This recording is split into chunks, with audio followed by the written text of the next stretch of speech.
Lesson 1. The rich don't work for money. The poor and the middle class work for money. The rich have money work for them. Dad, can you tell me how to get rich? My dad put down the evening paper. Why do you want to get rich, son? Because today Jimmy's mom drove up in their new Cadillac.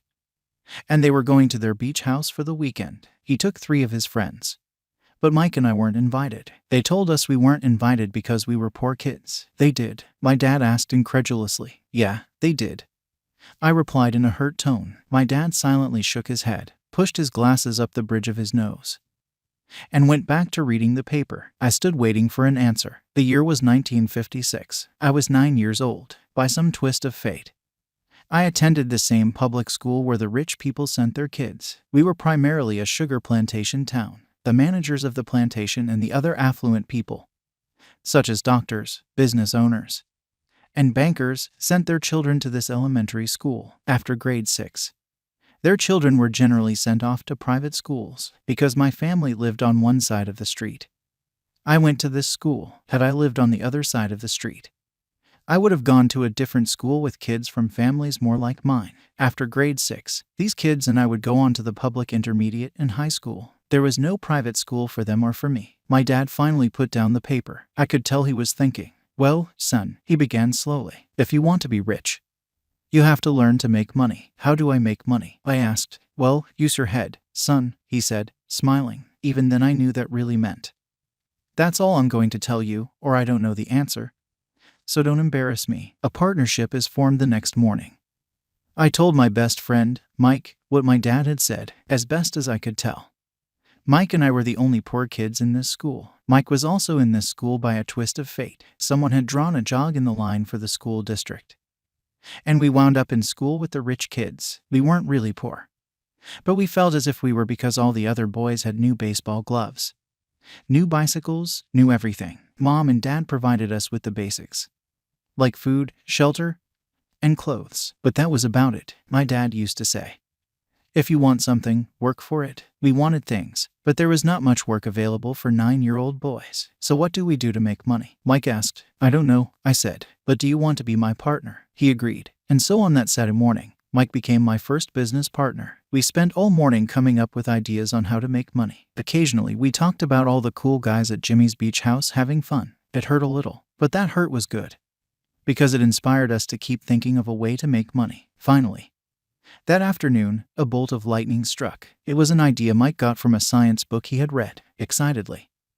we shook hands, and the partnership now had a business. For the next several weeks, Mike and I ran around our neighborhood, knocking on doors and asking our neighbors if they would save their toothpaste tubes for us. With puzzled looks, most adults consented with a smile. Some asked us what we were doing, to which we replied, we can't tell you. It's a business secret. My mom grew distressed as the weeks wore on. We had selected a site next to her washing machine as the place we would stockpile our raw materials, in a brown cardboard box that at one time held catsup bottles. Our little pile of used toothpaste tubes began to grow. Finally, my mom put her foot down. The sight of her neighbor's messy, crumpled, used toothpaste tubes had gotten to her. What are you boys doing? She asked. And I don't want to hear again that it's a business secret. Do something with this mess, or I'm going to throw it out. Mike and I pleaded and begged, explaining that we would soon have enough and then we would begin production. We informed her that we were waiting on a couple of neighbors to finish their toothpaste so we could have their tubes. Mom granted us a 1-week extension. The date to begin production was moved up, and the pressure was on. My first partnership was already being threatened with an eviction notice by my own mom. It became Mike's job to tell the neighbors to quickly use up their toothpaste, saying their dentist wanted them to brush more often anyway. I began to put together the production line. One day my dad drove up with a friend to see 2 9-year-old boys in the driveway with a production line operating at full speed. There was fine white powder everywhere. On a long table were small milk cartons from school, and our family's hibachi grill was glowing with red-hot coals at maximum heat. Dad walked up cautiously, having to park the car at the base of the driveway since the production line blocked the carport. As he and his friend got closer, they saw a steel pot sitting on top of the coals in which the toothpaste tubes were being melted down. In those days, toothpaste did not come in plastic tubes. The tubes were made of lead, so once the paint was burned off, the tubes were dropped in the small steel pot. They melted until they became liquid. And with my mom's pot holders, we poured the lead through a small hole in the top of the milk cartons. The milk cartons were filled with plaster of Paris. White powder was everywhere. In my haste, I had knocked the bag over, and the entire area looked like it had been hit by a snowstorm. The milk cartons were the outer containers for plaster of Paris molds. My dad and his friend watched as we carefully poured the molten lead through a small hole in the top of the plaster of Paris cube. Careful, my dad said. I nodded without looking up. Finally, once the pouring was through, I put the steel pot down and smiled at my dad. "What are you boys doing?" he asked with a cautious smile. "We're doing what you told me to do. We're going to be rich," I said. "Yup," said Mike, grinning and nodding his head. "We're partners." "And what is in those plaster molds?" my dad asked. "Watch," I said. "This should be a good batch." With a small hammer, I tapped at the seal that divided the cube in half. Cautiously, I pulled up the top half of the plaster mold and a lead nickel fell out. "Oh, no," my dad exclaimed. "You're casting nickels out of lead." "That's right," Mike said. "We're doing as you told us to do. We're making money." My dad's friend turned and burst into laughter. My dad smiled and shook his head, along with a fire and a box of spent toothpaste tubes.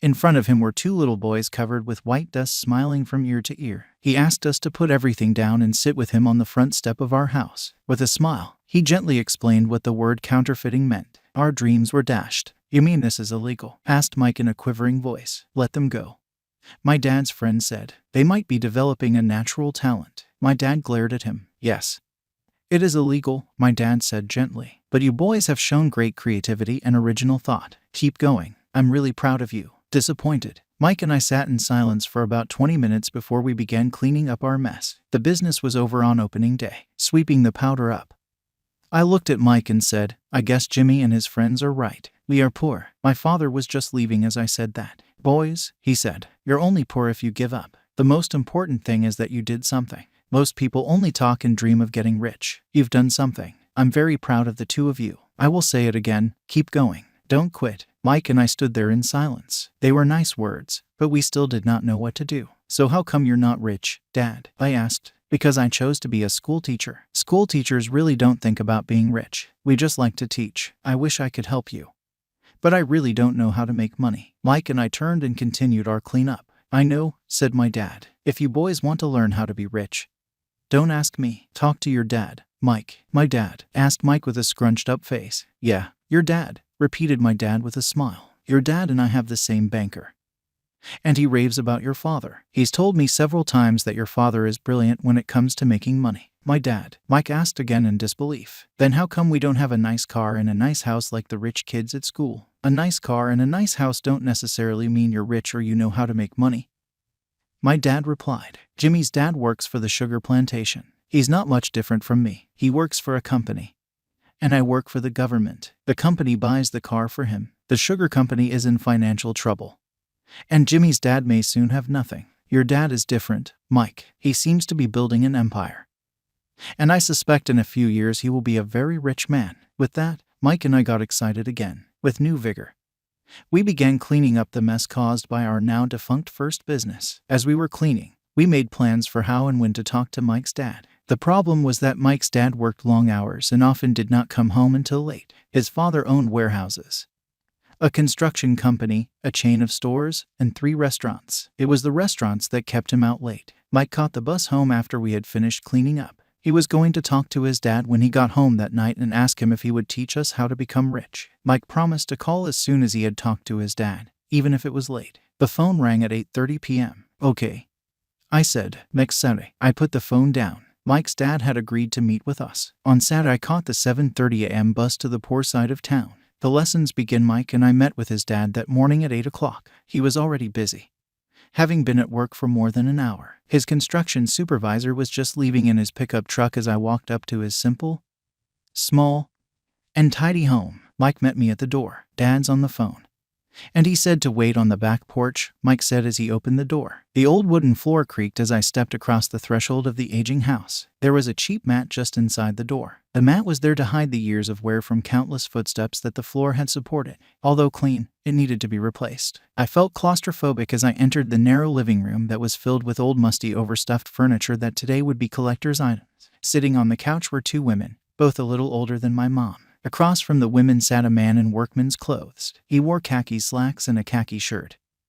neatly pressed but without starch, and polished work boots. He was about 10 years older than my dad. They smiled as Mike and I walked past them toward the back porch. I smiled back shyly. Who are those people? I asked. Oh, they work for my dad. The older man runs his warehouses, and the women are the managers of the restaurants. And as you arrived, you saw the construction supervisor who is working on a road project about 50 miles from here. His other supervisor, who is building a track of houses, left before you got here. Does this go on all the time? I asked. Not always, but quite often, said Mike, smiling as he pulled up a chair to sit down next to me. I asked my dad if he would teach us to make money. Mike said, "Oh. And what did he say to that?" I asked with cautious curiosity. Well, he had a funny look on his face at first, and then he said he would make us an offer. Oh, I said, rocking my chair back against the wall. I sat there perched on two rear legs of the chair. Mike did the same thing. Do you know what the offer is? I asked. No, but we'll soon find out. Suddenly, Mike's dad burst through the rickety screen door and onto the porch. Mike and I jumped to our feet.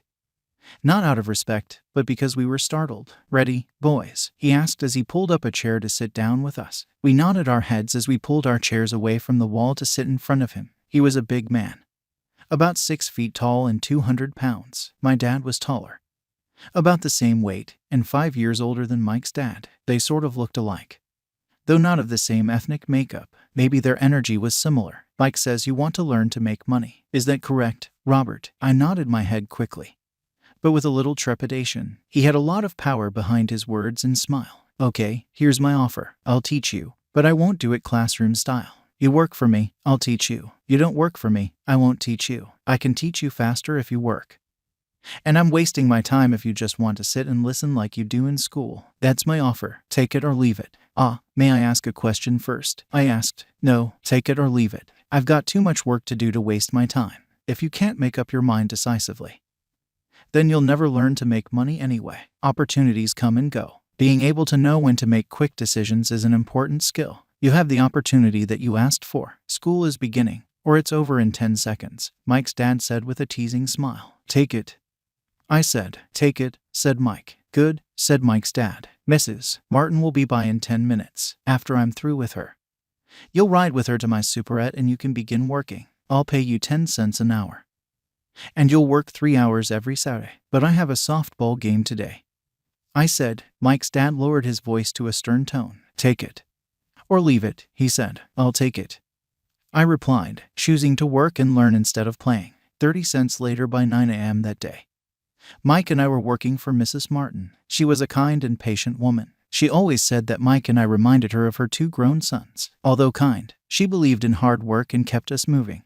We spent 3 hours taking canned goods off the shelves, brushing each can with a feather duster to get the dust off, and then restacking them neatly. It was excruciatingly boring work. Chapter 1 will be continued in next video. Thanks, keep listening.